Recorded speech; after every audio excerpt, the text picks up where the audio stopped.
Isang mapagpalang araw po sa ating lahat mga idol. So, i-update din natin ito. Itong project natin ng Proof Threat nagbitin Villaberde na Vizcaya. So medyo na-delay tayo dito mga idol sapagkat contractor problem, di ba? Hindi po papasok yung kasama nating pintor, and then yung kasama nating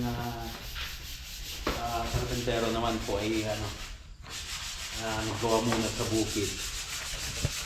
So siyempre mga idol, mahalaga din yun sa bukid. So for now mga idol, and then hanggang Monday, Saturday po ngayon at payday po ng tropa. So sa ngayon mga idol ay yung pintuan muna yung pinapaayos natin ito, yung sa pintura ay babarnish po ito. Yan, then dito sa living area saka saka kitchen mga idol ay pina-additional na rin po ito yung sa pintura niya. Nag-usap na po kami ng may-ari kagabi. And then ito mga idol ay pipinturahan din po ito yung cabinet. Nasa labas na, tapos na po yung nito, andun na sa labas. So ito is yung sa CR and bathroom. Yan. Maglalagay pa tayo ng shower valve doon. Yan ang nakalimutan natin, shower valve. And then dito mga idol ay naibalik na rin yung iba sa cabinet. Hindi po sila nakapasok dito kahapon pagkat wala yung kasama nating mga pintor. Yan na. And then dito mga idol, maglalagay din tayo ng railing dito, ng grills. And then yung railing, yun pa ang gagawin dito. So hopefully mga idol ay next week ay matapos na natin ito lahat kasama ng sa water line. Yan. So may dalawang drawer pa na ibabalik dito. Ito naman po ay yung sa open shelves. Yan yung update naman dito sa What? Okay. Let's remove that one. Get the sanding sealer at home.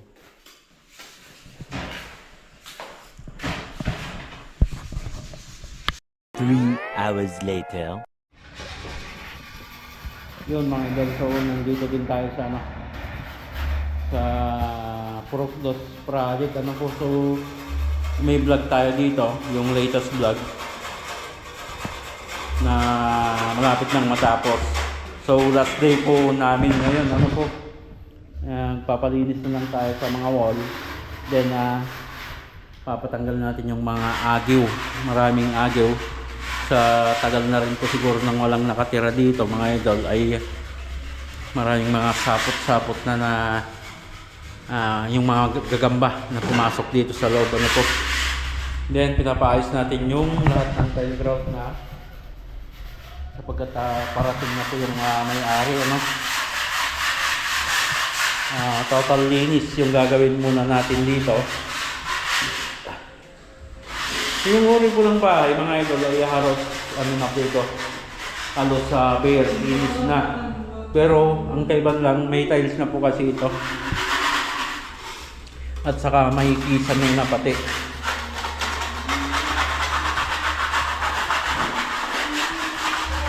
Then ito yung hindi natapos kahapon mga idol, yung tile grout ng ating CR.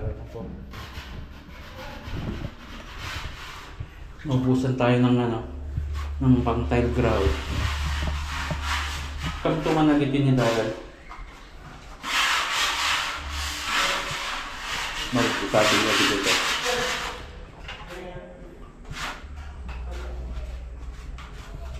So ito yung water closet na mga idol. Nag-drop po tayo dito ng 2 cm. medyo mababa talaga yung flooring mga idol. Hindi na natin pwedeng ibaba pa. Sapagkat napakanipis na po ito. Dito sa part ng shower area.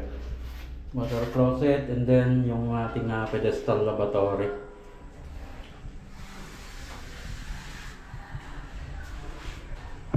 Then yung ground pa dito sa part ng hallway mga idol. So papakuskus muna natin lahat ito bago tayo umalis. Then papasinop din natin lahat yung ating mga naging kalat mga idol.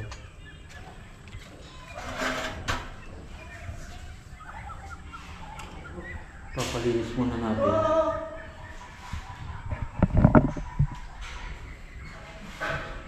Then ibubutas din natin mamaya yung sa lababo. Yung p-trap niya.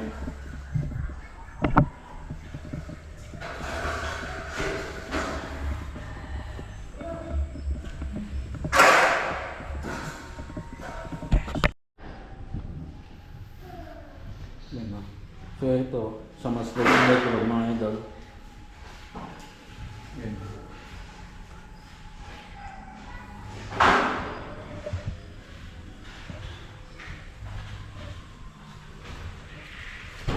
Living area.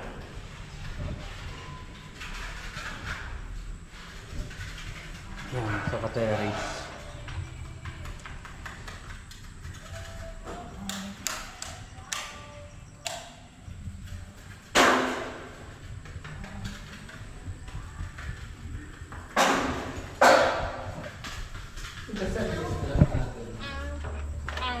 Okay. So dito muna natin pinalagay ito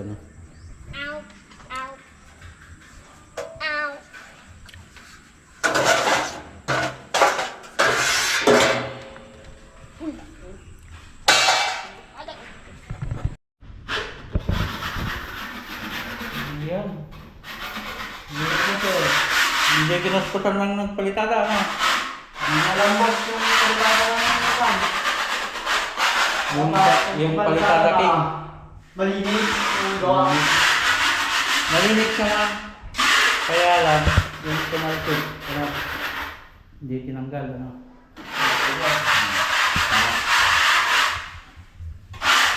Sa susunod, sa mga makakapanood nito, Alam na.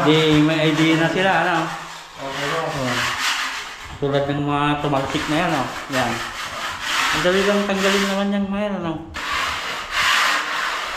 Tapos ng palitada, tanggalin mo mga para malinis yung gawa. Ito na yung side na. Ito lang yan.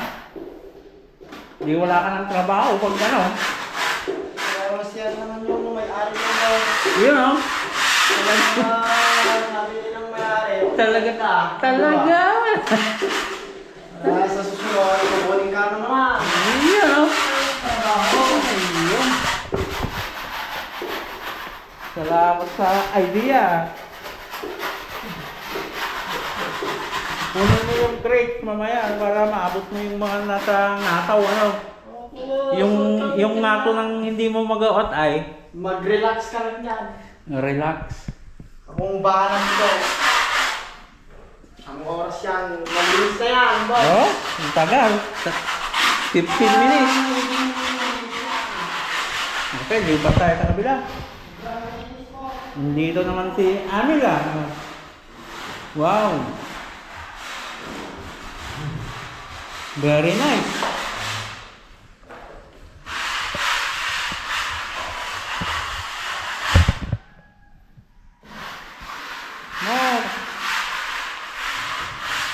More. With cloth. Yeah, that one.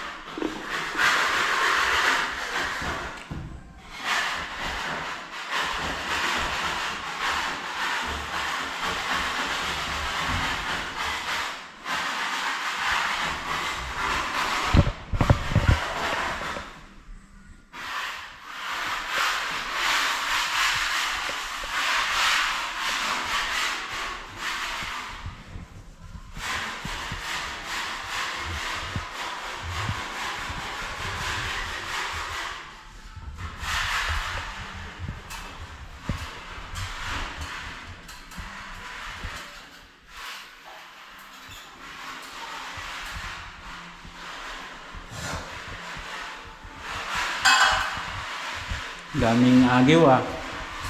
Agyo. Oh, dami oh. Agyo, ano agyo? Agiw. Ugiw. Agyo.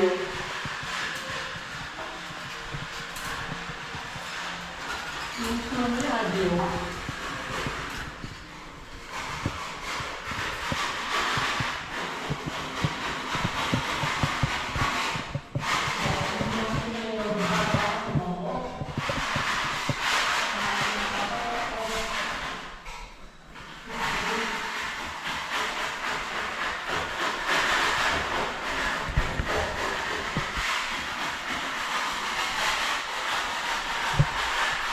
Wow. Very clean, very clean.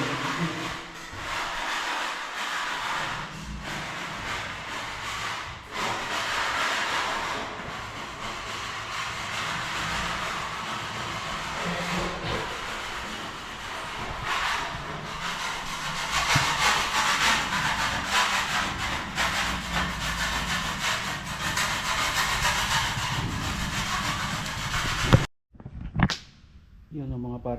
So malinis na. Tanggal na yung ibang dumikit na dumi sa wall. And then nakapag-agib na rin tayo ng konti. Yan oh. Ito po yung sa living area saka receiving. Ano po ito? Glaze po na may aspe. Ito po yung aspe niya. 40 by 40 po na ceramic dito sa terrace. Then ito po yung sa mga rooms na wood design. 60 by 60 po na glaze. Master's bedroom po yun. And then room 1. Then sa ano po ito? Hallway na maliit. Receiving. CR and bathroom. And then room 3 saka dito po sa kitchen. Then black yung sa lababo. Yun mga idol, so yan yung update dito sa ating dalawang project po na ito, no? Purok 3 saka purok 2. Purok 2 po dito. Okay na.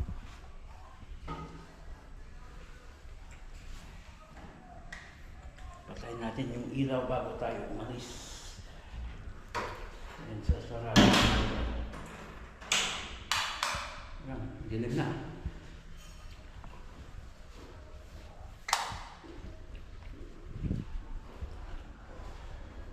Yan, patayin natin yung mga ilaw.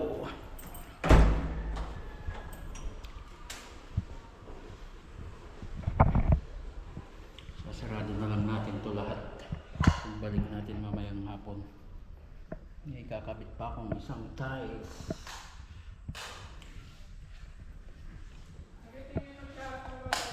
Sana pa lang, lumalagtag. Okay mga idol, so hanggang dyan po. Yan po yung update dito sa ating dalawang project po na ito. So hanggang dyan mga idol.